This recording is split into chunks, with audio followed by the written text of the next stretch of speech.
On the night of her 3rd wedding anniversary, Lady Alina Ashcombe stood alone beside the ballroom windows, while the rest of the room danced beneath golden candlelight. Her husband had not arrived again. The whispers had started nearly an hour earlier. The Duke never attends with her. Poor thing. She looks as though she is waiting for a ghost. She was foolish to expect affection from Adrian Ravenshire. Alina kept her posture straight anyway, graceful, quiet, untouched, at least from the outside. Beyond the glass, rain streaked across the windows of Ravenshire Manor. Carriages lined the courtyard below. Music drifted through the ballroom in soft waves, but none of it reached her anymore. 3 years ago, she had entered this marriage believing patience could soften even the coldest heart. Now she understood something far crueler. Love could disappear quietly, not through cruelty, not through betrayal, but through silence. The grand doors finally opened. Conversations dimmed.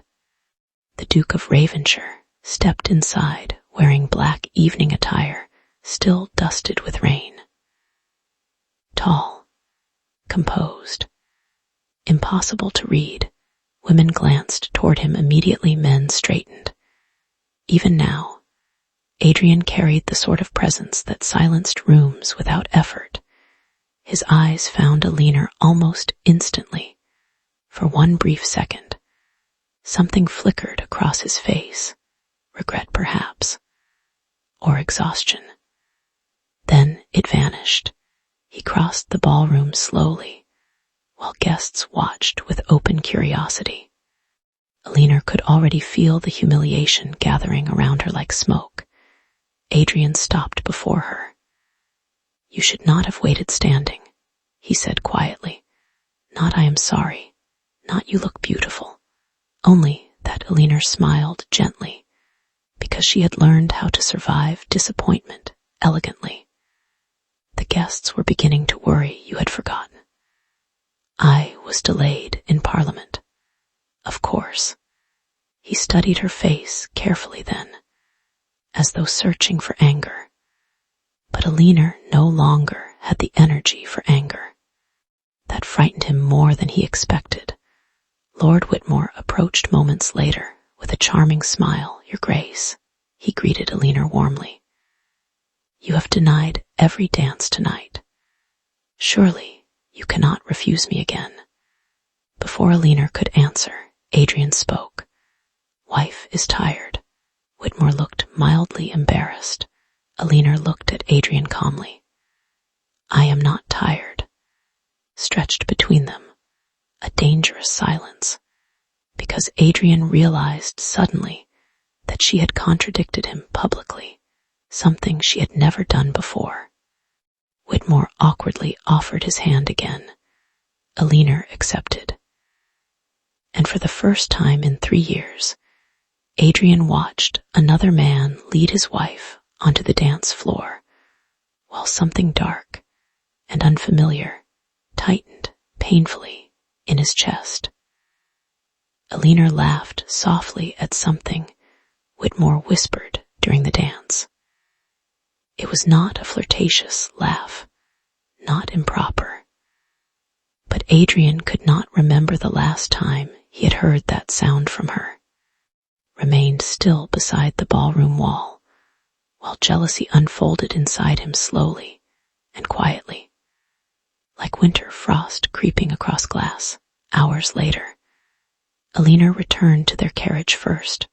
Rain hammered against the roof as she stared through the window into darkness.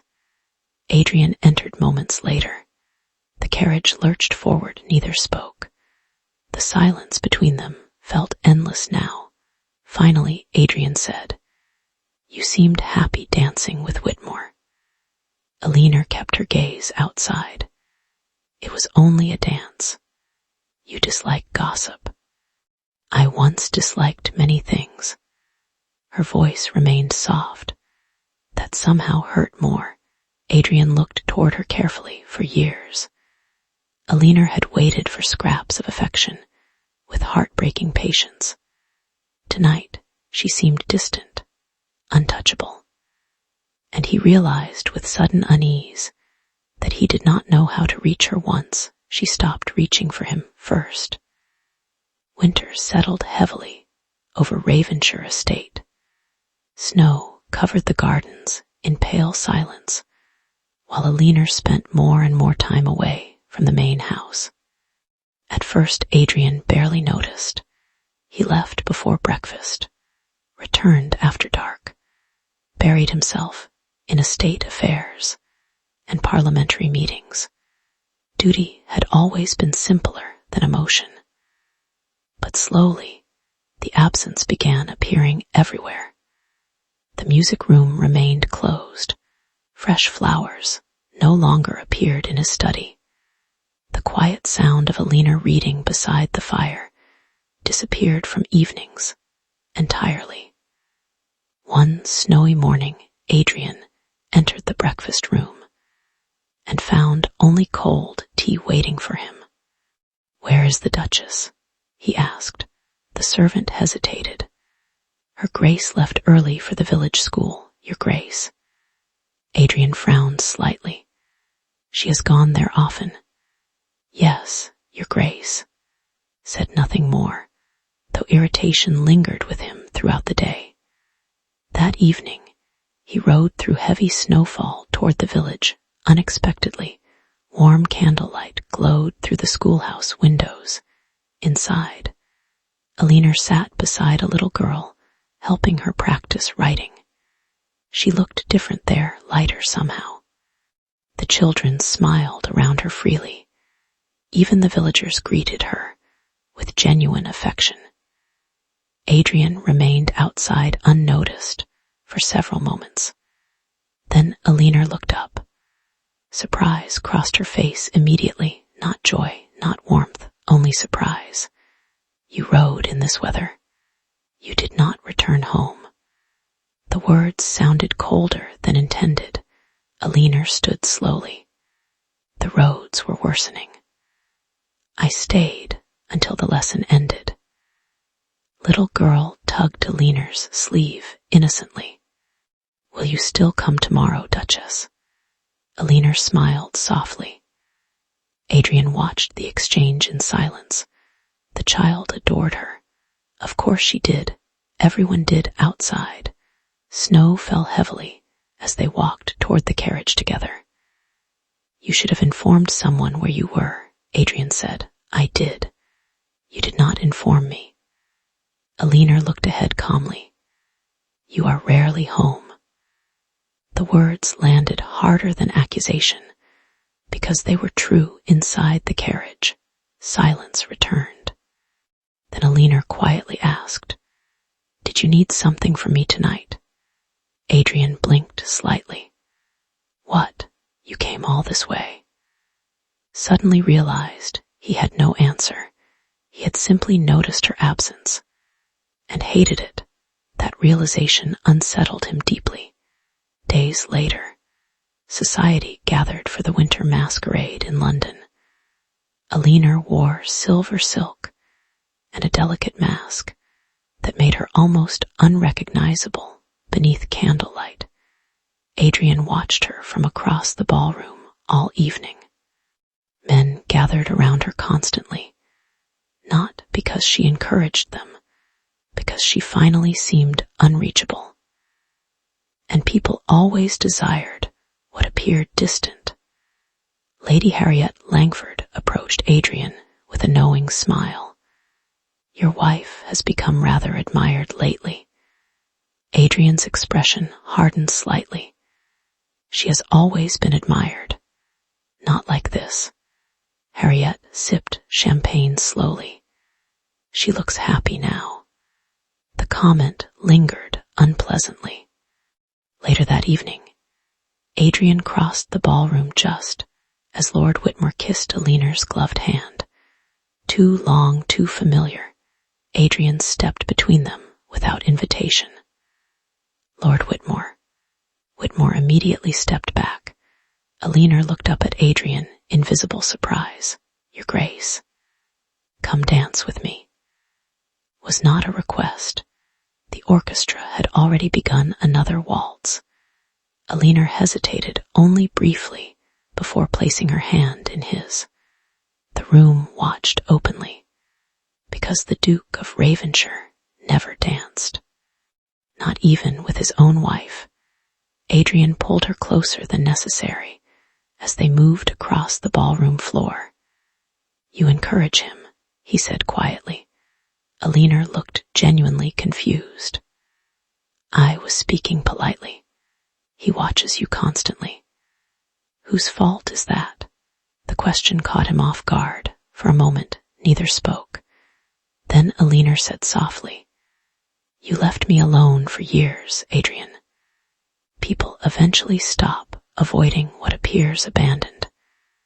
The words struck something deep inside him. His hand tightened instinctively around hers. Alina felt it. So did he. And suddenly, the dance no longer felt safe for either of them. Spring arrived slowly, bringing rainstorms and restless winds across London. By then, Alina had stopped waiting for Adrian in the evenings entirely. That change disturbed him more than anger ever could. She no longer asked when he would return, no longer searched his face for warmth, no longer brightened when he entered a room instead. She had become calm, independent, and terribly difficult to read. One afternoon, Adrian returned unexpectedly early and heard laughter echoing from the library. He paused outside the door. Alina sat near the windows playing chess with Lord Whitmore, while sunlight filtered softly through the curtains. Whitmore was smiling openly. Alina looked relaxed, in a way Adrian had never managed to inspire. The sight unsettled him instantly. Whitmore stood upon noticing Adrian. "Your Grace." Adrian's gaze moved toward the chessboard. "You visit frequently." Whitmore answered carefully. The Duchess invited several guests for the charity committee. Several guests, yet the room was empty except for them. Alina closed the chessboard quietly. Lord Whitmore was leaving. Whitmore bowed politely and departed without argument. The silence afterward felt suffocating. Adrian approached slowly. "You spend much time with him." Alina met his gaze evenly. "And you spend much time avoiding me. That is unfair." A faint sadness crossed her face. "No, Adrian, it is merely late." Stared at her late. The word lingered heavily between them. Alina moved toward the bookshelf calmly. "When we first married, I thought if I remained patient long enough, you might someday love me openly." Adrian's chest tightened unexpectedly. She continued softly, "But people grow tired of standing outside locked doors." Stepped closer instinctively. "You think I do not care for you." Alina looked at him then, really looked at him. For years I could not tell. Honesty in her voice cut deeper than accusation ever could. That night, Adrian could not sleep. Rain battered the manor windows, while memories returned relentlessly. Alina waiting beside fireplaces. Alina watching doorways during dinners. Alina pretending not to notice his distance. He had believed she would always remain there quietly beside him. Now he saw how fragile that assumption had been. Days later, society gathered at Hyde Park for a spring promenade. Alina walked beside Lady Harriet, while gentlemen greeted her constantly. Adrian watched from a distance during conversation with several politicians. Then he saw Whitmore offer Alina his coat when rain suddenly began falling. A small gesture, simple, natural. Yet Adrian felt irrational anger rise sharply inside him. Before he realized it, he had already crossed the crowded walkway. "I will take my wife home." Whitmore looked startled. Alina looked even more so. "We had only just arrived," she said quietly. "The weather is worsening." "It is only rain."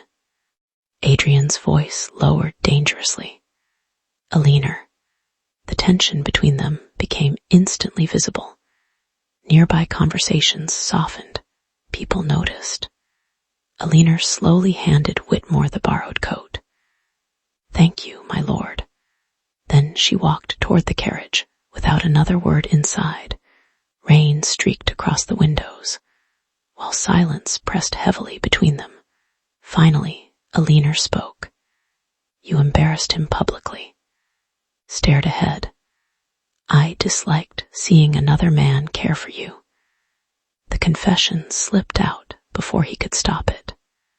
Alina turned toward him slowly. For the first time in years, genuine emotion cracked through his composure, jealousy, fear, possession. And beneath all of it, something much more vulnerable. Her voice softened slightly. "You had years to care for me openly." Adrian looked toward her then. Rain shadows crossed his face. "I did care. You hid it too well." Those words followed him long after the carriage disappeared into the storm. The separation request arrived 2 weeks later. Adrian found the letter waiting in his study, beside untouched breakfast tea. His hands remained still for several seconds after reading it. Then he read it again. And again. "The Duchess of Ravenshire respectfully requests temporary residence at Rosehill Cottage for the summer season. No anger, no dramatic accusations, only unbearable politeness." Adrian rode to Alina's chambers immediately. She stood near the open windows, while servants packed books into traveling trunks. For one horrible moment, the sight reminded him of loss, permanent loss. "You are leaving," Alina turned calmly, "for the summer. You did not discuss this with me. You rarely discuss anything with me." Quietness in her voice frightened him more each day. Adrian stepped closer. "People will talk. They already do." "That does not mean I will permit this," flickered painfully across Alina's expression. Permit. The word exposed everything wrong between them at once. Adrian saw it immediately. So did she. He softened his tone slightly. "That is not what I meant. But it is what you feel." Alina closed another trunk gently. "I cannot continue living like a guest in my own marriage." His throat tightened unexpectedly. "You would leave because I struggle to speak affection aloud." "No." She looked at him with heartbreaking calm. "I would leave because I am slowly disappearing here." The room fell silent. Adrian suddenly noticed how tired she looked, not physically, emotionally, like someone who had spent years carrying loneliness quietly. He moved closer again. "Alina." But he did not know how to finish the sentence. She waited anyway. Part of her still hoped. That was the cruelest part. Finally, Adrian said softly, "Stay." Only one word, but it came too late. Tears briefly filled Alina's eyes before she looked away. "You should have asked sooner." Days later, she departed for Rosehill Cottage. The manor became unbearable afterward. Too quiet, too large. Adrian found himself searching for her unconsciously. Her shawl remained draped over the music room chair. A pressed flower rested forgotten inside one of his books. Her absence lived everywhere now. Weeks passed. Then society gossip worsened. People noticed Alina smiling again, riding through the countryside with friends, hosting garden parties. Meanwhile, Adrian became colder than ever in London. One evening, Lord Ashford casually remarked during dinner, "Your wife seems quite happy away from Ravenshire." Set down his glass too hard. The sound silenced the table. That night, he rode 4 hours through rain toward Rosehill. By the time he arrived, midnight shadows covered the cottage. Warm light glowed from one downstairs window. Adrian entered quietly, then stopped. Alina had fallen asleep in the sitting room beside the fire, with a book resting against her chest. She looked peaceful, more peaceful than he had seen in years. Something inside him broke quietly at that sight, because he realized with painful clarity that she breathed easier without him. The floorboard creaked beneath his step. Alina woke. Suddenly, shock crossed her face. "Adrian," he moved toward her slowly. "You seem happier here." Alina sat upright carefully. "I am learning how not to wait anymore." The words struck him harder than any rejection. He knelt beside her chair before pride could stop him. It startled them both. "I do not know how to be the man you deserve," he admitted quietly. Her eyes softened with visible pain. "That is the first honest thing you have ever said to me." Rain whispered softly against the cottage windows, while Adrian looked at her like a man terrified of losing the last good thing in his life. And for the first time, Alina saw fear in her husband's eyes, real fear. After Rosehill, Adrian began changing in ways society immediately noticed.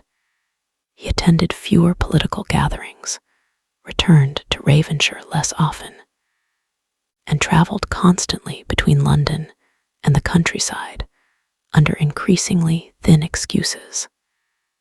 At first, Alina did not trust it. How could she? 3 years of silence could not disappear overnight.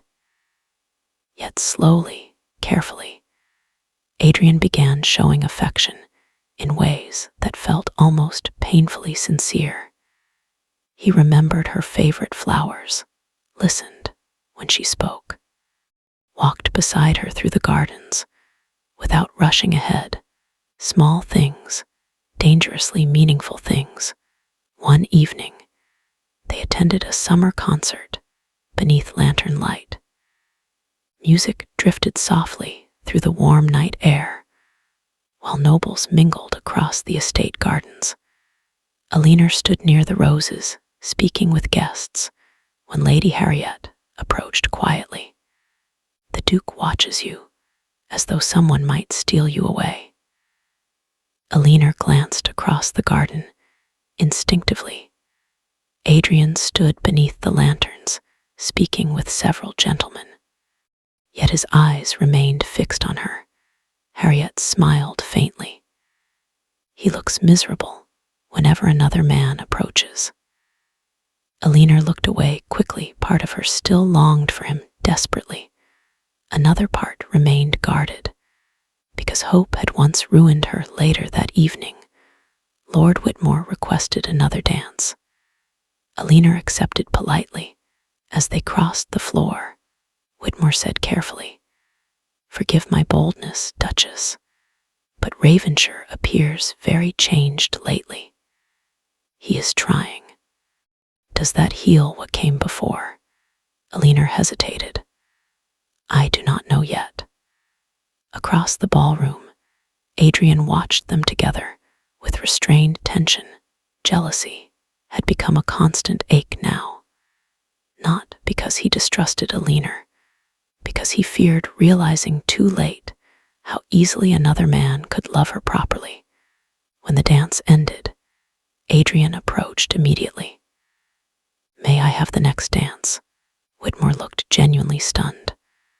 So did Alina. Adrian ignored both reactions. Alina slowly placed her hand in his. The orchestra began another waltz. This time, Adrian held her carefully, not possessively, tenderly. "You are quiet tonight," Alina murmured. "I am thinking. Dangerous."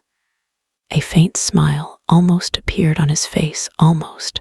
Then he said quietly, "I used to believe love weakened judgment." Alina looked up at him. Now, his gaze remained fixed on her. "Now, I believe the absence of it ruins everything." Breath caught softly.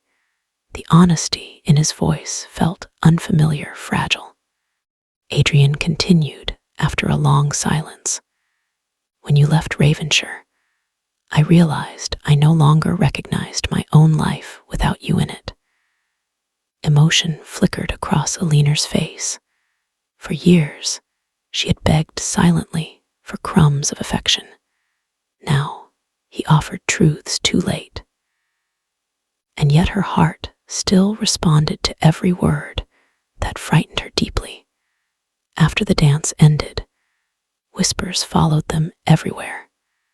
Because the Duke of Ravenshire had looked at his wife like a man in love. And everyone noticed, except the woman who still feared believing it. Autumn arrived with sharp winds and golden leaves. For a brief time, Alina almost allowed herself hope again.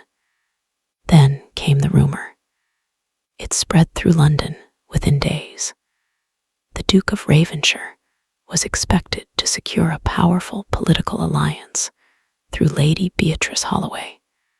The story sounded absurd until Alina attended a luncheon and overheard Lady Beatrice herself speaking confidently.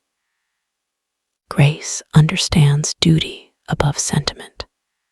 The words hollowed something inside Alina instantly, because that had always been true. Adrian valued duty first, always. That evening, Alina returned home quietly. Adrian found her standing beside the fireplace after midnight. "You are awake late." She turned slowly. "Are you pursuing an alliance with Lady Beatrice's family?" Confusion crossed his face. "What? The entire city seems aware of it." Realization darkened his expression immediately. "No, you allowed the rumor to spread. It benefits parliamentary negotiations." Alina laughed softly then, a sad sound. "There it is again." "What duty?" Adrian stepped toward her. "The rumor means nothing. But it always means more than I do." The pain in her voice stunned him silent. For years, he had never fully understood how deeply his choices wounded her. Now, every careless action returned like ghosts. Alina moved toward the door. "I am tired," Adrian caught her wrist gently before she could leave, not forcefully, desperately. "You matter to me." She looked down at his hand, trembling slightly around hers. For the first time, she realized he truly feared losing her. Yet fear alone could not heal years of loneliness. Her voice weakened softly. "I wanted to matter before I stopped loving you." The words shattered him completely. Alina immediately regretted saying them aloud, because his expression changed instantly. All composure disappeared. He looked devastated. "What do you mean?" Tears filled her eyes despite herself. "I do not know how much of me is left anymore." Adrian released her wrist slowly, as though burned. That night, he remained awake until dawn. And for the first time in his life, the Duke of Ravenshire understood helplessness, not political helplessness, not financial concern, emotional helplessness, because the woman he loved was slipping away quietly. And he had taught her how. Days later, Alina attended a countryside gathering without him. Rain fell heavily that evening. During dinner, Whitmore noticed Alina shivering near the terrace doors and silently draped his coat around her shoulders. A simple kindness. Yet, when Adrian arrived unexpectedly moments later, the sight nearly destroyed what remained of his restraint. Everyone noticed his expression immediately. Jealousy, raw and visible. Alina removed the coat at once. But Adrian's gaze remained fixed on Whitmore. The carriage ride home burned with silence. Finally, Adrian spoke hoarsely. "I cannot bear seeing another man care for you." Stared through rain-covered glass. "You should have thought of that years ago." The first snow fell the night Alina collapsed. She had ignored exhaustion for weeks, while organizing winter charity events across London. By the time Adrian arrived home, doctors already filled the manor. Fear hit him so violently, he nearly stopped breathing. He found Alina unconscious beneath pale candlelight, her skin cold against white pillows. The physician rose quickly. "She has driven herself beyond proper rest." Fever worsened it. Adrian sat beside the bed without removing his gloves. For hours, he did not move. Servants quietly exchanged worried glances outside the room. No one had ever seen the Duke look afraid before. Near dawn, Alina finally stirred weakly. Her eyes opened slowly. Adrian leaned forward instantly. Relief crossed his face, so openly it startled her. "You frightened me." His voice sounded rough, unsteady. Alina tried to sit upright. "You should rest," he said immediately, helping her carefully. The tenderness in his hands nearly hurt more than coldness once had, because now she could see the love he had hidden for years, and because part of her no longer trusted it fully. Snow drifted quietly beyond the windows, while Adrian remained beside her through the night. At one point, Alina woke to find him asleep in the chair, one hand still loosely holding hers. She stared at him silently. Even sleeping, he looked burdened, guarded, as though loving someone frightened him. Morning light eventually filled the room. Adrian opened his eyes slowly and realized Alina was watching him. Neither spoke for several seconds. Then he said quietly, "I thought I had lost you." Emotion tightened his voice unexpectedly. Alina's heart ached. "You would survive." "No." Answer came instantly, completely honest. Adrian leaned closer. "When you left Ravenshire, I told myself I could endure it because you were still somewhere in this world." His hand tightened gently around hers. "Last night, I understood something unbearable." Barely breathed. "If you stopped loving me entirely," he swallowed hard, "I do not think there would be much left of me afterward." Filled her eyes immediately, because after years of silence, he finally sounded like the man she had once prayed existed beneath all that restraint. Adrian lowered his forehead against her hands softly. "I loved you badly," he whispered. The confession broke something open between them, not perfectly, not instantly, but honestly. And honesty changed everything. By spring, London society no longer recognized the Duke of Ravenshire. He smiled now, rarely but genuinely. He attended concerts with Alina, walked beside her openly, danced with her without needing invitation. Most shocking of all, he looked at her constantly, like a man still afraid she might disappear. One evening, Ravenshire Manor hosted its first grand spring ball in years. Candlelight shimmered across marble floors, while music drifted through crowded halls. Alina descended the staircase, wearing pale blue silk. Conversations softened immediately. Adrian stood waiting below. And for a moment, the entire ballroom disappeared around him. She stopped before him with quiet grace. "You are starring, Your Grace." "I know." Warm amusement flickered in her eyes. Months ago, she would have hidden her happiness carefully. Now she allowed herself to feel it. That was the true difference. Not merely Adrian's transformation, her own. She no longer begged silently for affection, no longer diminished herself to earn love. And perhaps that was why Adrian cherished her so fiercely now, because he finally understood what it meant to almost lose her. The orchestra began another waltz. Adrian extended his hand. "Dance with me, Alina." Before, his words had sounded restrained, controlled. Tonight they sounded almost vulnerable. She placed her hand in his. As they moved across the ballroom floor, guests watched with open fascination, not because the Duke danced, but because he looked utterly devoted to his wife. Adrian drew her closer carefully. "There was a time I believed silence protected dignity."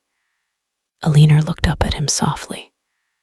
"And now I think silence nearly cost me the love of my life." Emotion tightened in her chest. The ballroom blurred around them. Only him remained. Adrian's voice lowered quietly.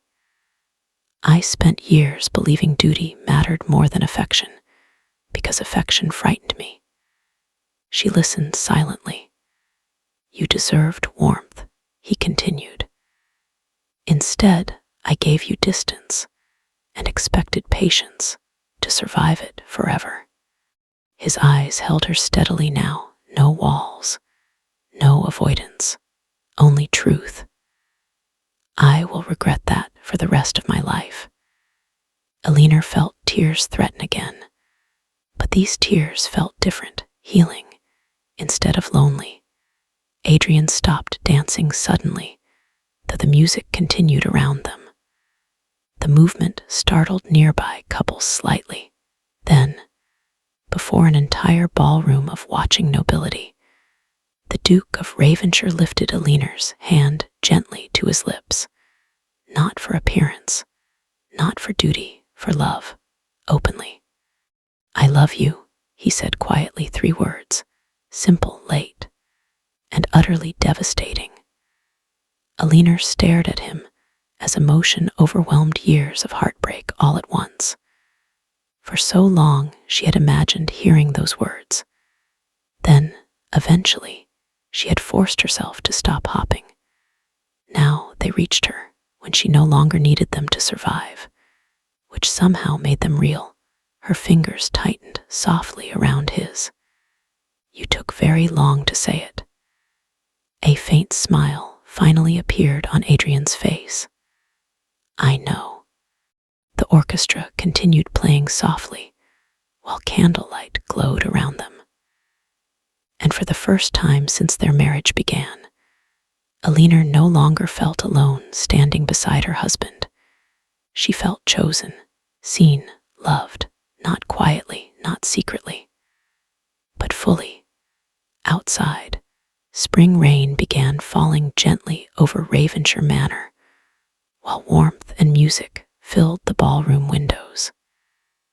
And this time, when Adrian looked at his wife, he did not hide the tenderness in his eyes, because he had finally learned that love was not something to protect from the world. It was something to give before silence stole the chance forever.